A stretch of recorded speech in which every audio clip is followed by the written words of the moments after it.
Oh, the joys of owning a Lamborghini.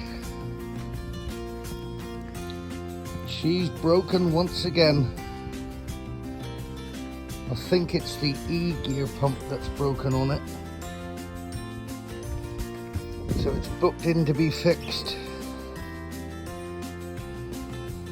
Is it Italian or German now? I'm not sure. I think it's, when this was made, I think it was German. I think it'd be a little bit more reliable than that, wouldn't you? So we've got this now. This is a weapon.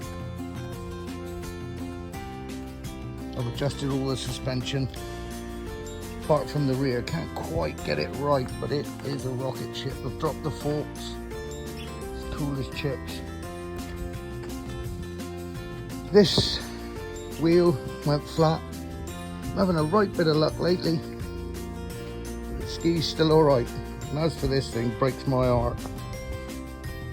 But what can you do? If you love something like that, you gotta pay, unfortunately. Beautiful looking thing.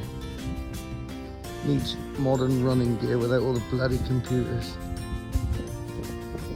Anybody want to ride in it? Let me know.